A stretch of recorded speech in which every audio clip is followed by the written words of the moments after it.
The basement was pitch black. A pipe hissed. A rat scurried past her stiletto heel, and the flickering light from her dying phone barely lit the moldy concrete wall. Her perfect hair clung to her face, her breath quickened, and her tears silently soaked the cuff of her designer blouse. She wasn't just trapped, she was planning to end everything, until she heard footsteps. Heavy, steady, and they stopped right outside the steel door.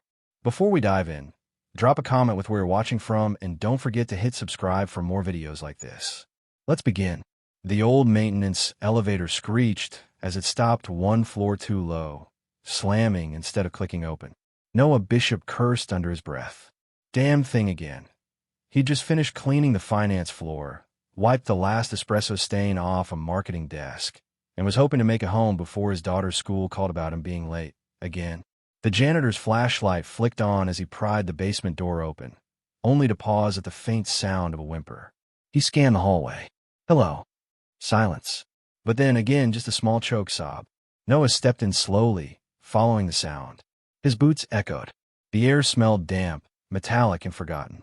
He moved past the unused boiler, around the old supply racks, until he reached the old archive door. Someone was behind it. He knocked.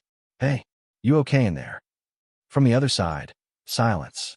Then a trembling voice. Go away. His brow furrowed. Ma'am, are you hurt?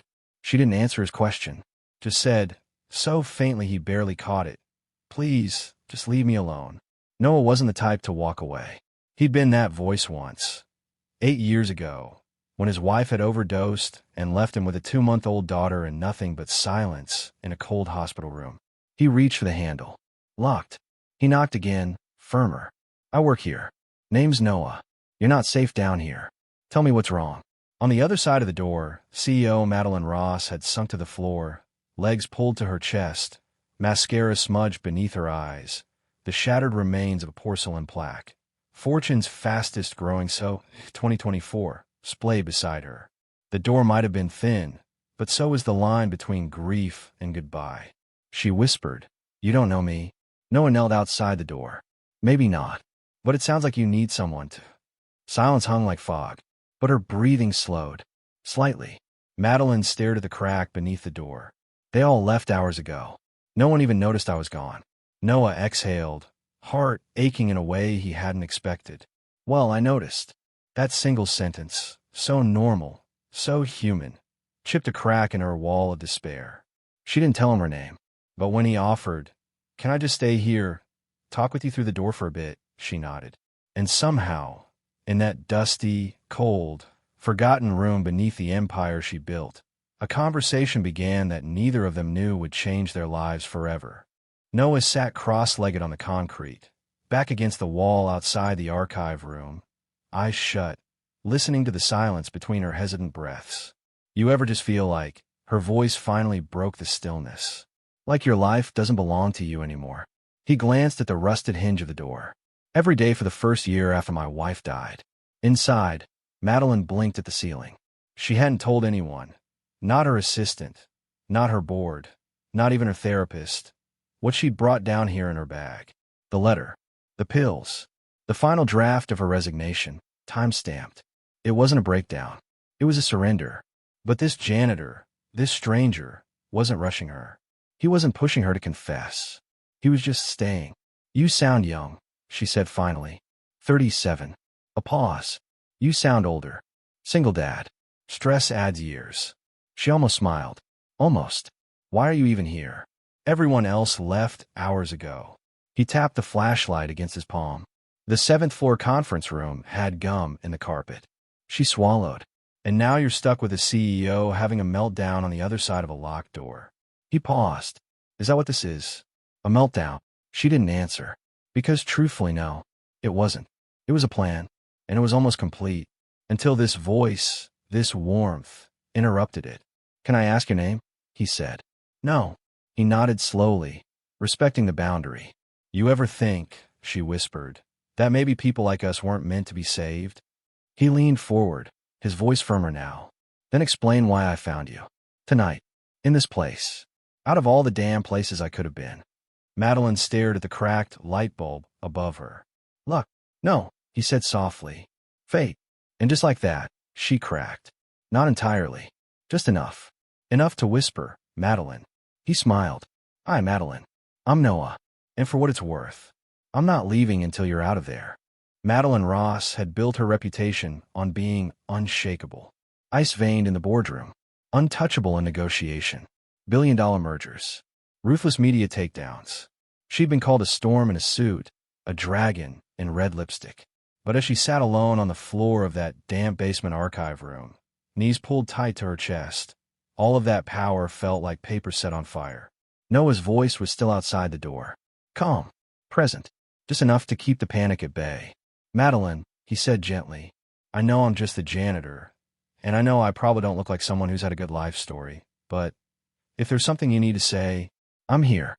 No judgment." She stayed quiet for several minutes. Then something in her broke open. "You want to know what I was doing down here?" she said, her voice jagged like torn fabric. "I wasn't looking for old files. I wasn't stuck by accident." Noah didn't interrupt. "I came down here because it was the one place the cameras don't reach. The one place no one would come looking." He closed his eyes, exhaled deeply. "You were going to end it." The silence was confirmation enough. Madeline wiped her face with the sleeve of her designer blouse, the fabric stained with tears and dust. "Do you know what it feels like to be surrounded by people and still feel invisible? I built this company from scratch. People call me visionary.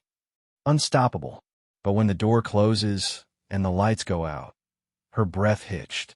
"They don't see me. They see what I can do for them." Noah's hand rested on the cold metal of the locked door. "Yeah, I know that feeling. You become useful, but never human." She almost gasped. Because that was it. That was exactly it. "I buried myself in this company for 15 years, she continued. "No vacations. No relationships. No kids. Just deals. Deadlines. Dollars. And this quarter, I missed projections. Just once. For the first time in company history. And suddenly the board wants to replace me. The media calls me washed up. Investors pull funding. My assistant leaked emails. And my CFO, who I mentored, put in a bid to take my place." She laughed bitterly. "I'm the founder, but they've already planned my farewell cake." Noah sat in silence, letting her release the storm. "And worst of all," she said, voice trembling, "I believe them. That maybe I was done. That maybe my time was over. That maybe if I disappeared, no one would even blink." Noah stood slowly, hands on the door, and said, "You're wrong." She sniffled. "About what?" "About not being seen. You think you're invisible? You think no one would notice? You're wrong. Because right now, I see you. Not the CEO. Not the powerhouse. I see you. And I'm not going anywhere." There was a long silence. Then she asked, "Why are you being kind to me?" He chuckled softly. "Because someone was kind to me when I didn't think I deserved it. Back when I was angry, broke, sleep-deprived, changing diapers in gas station bathrooms, and screaming into pillows just to survive." Madeline wiped her eyes again. "I didn't expect this." He smiled. "Yeah, neither did I. I came down to mop a hallway and found something worth saving." Suddenly, she whispered, "The door. What about it? I want to come out now." The old archive door creaked open on rusted hinges. Noah stepped back as the heavy metal groaned, revealing a fragile figure silhouetted in the weak light spilling in from the hallway. Madeline Ross stood barefoot on the concrete floor, her designer heels abandoned in the corner, blouse half untucked, eyeliner smeared. Her usual armor, her fierce presence, her sculpted elegance, her calculated silence, had vanished. But to Noah, standing there in his faded janitor uniform, she had never looked more human, more real, more alive. She blinked, eyes adjusting to the hallway's glow. "I must look like hell." He offered a soft smile. "You look like someone who made a decision to live. That's always beautiful." Her throat tightened, not from sadness this time, but from the shock of kindness that didn't come with conditions. No camera, no board, no headlines, just a man with tired eyes and gentle hands, looking at her like she was a person, not a broken headline. She leaned against the doorframe. "I haven't cried in 15 years. Not once. Not when I got divorced. Not when my mother passed. Not even when I signed away the house I grew up in." Noah tilted his head slightly. Then maybe this was overdue. Madeline almost laughed through the lump in her throat. "God, I don't even know why I'm telling you this. You're a janitor. You don't know me. He didn't flinch. No, he said gently, but I've known pain and regret and the feeling of being trapped in a place so dark you forget the way out. And sometimes all it takes is one stranger who doesn't expect anything from you. She stared at him, really stare for the first time. No suits, no power games, no expectations, just him. And slowly, her legs gave out, and she slid down the wall beside him. They sat together on the cold floor, shoulder to shoulder, saying nothing for a long moment. Finally, she asked, "You said you have a daughter?" Noah nodded. "Emily. She's 7, loves grilled cheese, and thinks dinosaurs are still hiding underground." A soft smile crept onto Madeline's lips. "That sounds nice." "It is. She saved me." He looked at her. "You saved yourself tonight, Madeline. I was just the one who knocked." That made her eyes water again. But she didn't wipe them. Not this time. Because for once, she wasn't embarrassed. She didn't need to be composed, or powerful, or presentable. She just needed to be seen. A pause. Then she asked, hesitantly, "Would you maybe walk me out of here?" Noah nodded without hesitation. As they walked together through the maze of the quiet lower floor, her bare feet brushing against dusty tile, his boots scuffing the edge of each corner, Madeline noticed something strange. She didn't feel weak, or small, or pathetic. She felt free, for the first time in 15 years. When they reached the lobby, the moonlight spilled across the marble. The building was silent, lifeless, but she wasn't. Not anymore. At the door, she turned to him. "Will you come back tomorrow night?" He smiled. "You planning to get locked in again?" She smirked for the first time that night. "No, but I might need to talk again.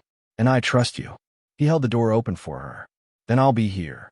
And just like that, a CEO and a janitor parted ways, no longer strangers, no longer broken in the same way. Something had shifted, quietly, deeply, and neither of them realized it yet. But their lives were about to change. The next evening, the sun had barely dipped below the skyline when Madeline Ross stood barefoot on the cold wooden floors of her penthouse, holding a glass of untouched wine. It was her usual ritual, coming home, dropping her briefcase, and walking to the massive floor-to-ceiling window that overlooked the city she practically helped build. Usually, the view gave her power. Tonight, it made her feel like a prisoner behind invisible glass. She hadn't slept much, not because she was haunted by nightmares, but because she couldn't stop thinking about the janitor who'd sat outside a locked door for nearly 2 hours just to make sure she made it home. Noah. His name echoed softly in the silence. And strangely, it gave her comfort. At exactly 9:07 p.m., she walked back in her office building, this time in jeans and a coat far less expensive than her usual tailored pieces. The security guard barely recognized her, and that, for once, was a relief. She found him on the 7th floor, mop in hand, earbuds in, humming softly to some country song she didn't recognize. "Noah." He turned, surprised but not startled. "Didn't think I'd see you this soon." "I didn't think I'd want to see anyone this soon," she replied, then added, "but I couldn't stop thinking about our conversation." He leaned against the cart, folding his arms. "How'd today go?" She gave a hollow laugh. "Got called into a surprise board meeting. They're replacing me. Effective end of quarter." He raised an eyebrow. "They can do that. You built the company. I gave them the power, too. It was my biggest mistake, trusting people who only see dollar signs." Noah stepped closer. "And what are you going to do now?" Madeline stared at him. Then, for the first time, let her mask fall completely. "I don't know," she whispered. "I really don't. For 15 years, this company was everything. My purpose. My family. And now it's being stripped from me like I'm just some relic on the shelf. Like I was never the reason it stood in the first place." Noah nodded slowly, then reached into his back pocket and pulled out a folded paper napkin. "You know what this is?" She gave him a confused look. "Lunch." He smiled. "Blueprint of a delivery system I sketched out in my truck while waiting for my daughter to finish school. Nothing fancy, just an idea." She raised an eyebrow. "You designed something?" "Not really. Just tinkered. I used to be a mechanical systems analyst before I lost my job during the pandemic. Worked at a place that did military-grade logistics. Got laid off when they downsized. Took the janitor gig to keep my daughter fed." Madeline's mouth parted slightly. "Noah, that's genius. He shrugged. Maybe. Or maybe it's just some single dad trying to hold on to something that feels like purpose. She stared at the napkin, then at him. An idea bloomed. A dangerous one. A powerful one. Would you be open to showing that to a few people? She asked. Noah looked surprised. You serious? Dead serious. She exhaled. If they want to cut me out, fine. Let them. But I'm not leaving empty-handed. I've got 6 weeks left as CEO. I still control a few budgets. If you let me back this, if we build a prototype, they won't see it coming. Noah blinked. You'd fund it. I'd do more than that, she said, her voice gathering steel. I'd prove I was never just the face of this company. I was the damn engine. And just like that, in a dusty hallway under flickering lights, a janitor and a CEO shook hands, not as boss and employee, but as equals. 3 weeks later, everything changed. Madeline walked into her final board meeting with fire in her eyes and a flash drive in her hand. I know you've all planned the transition, she said, tossing a stack of files on the table. But before you vote, look at this. One by one, board members reviewed the logistics model, savings chart, and early-stage prototype video. It projected $38 million in savings in Q2 alone, more efficient than anything the current CTO had proposed in 5 years. One older board member narrowed his eyes. Where did this come from? Madeline stood tall. A man you all passed in the hallway every day. The janitor. Gasps. Silence. Her ex-CFO shifted in his seat, red-faced. I told you once, Madeline continued, her voice sharp but calm. That vision doesn't come from suits. It comes from soul, from people who know what it means to build from nothing. She stared at each of them. You try to erase me, but I didn't just survive. I built something better. Then, with a controlled breath, she slid her resignation across the table, effective immediately, and walked out. Outside, in the lobby, Noah was waiting. Beside him, a little girl in a pink hoodie and dinosaur backpack. Mom, Emily shouted as soon as she saw Madeline, then froze. Oh wait, are you Miss Ross? Madeline crouched, smiling warmly. Hi, Emily.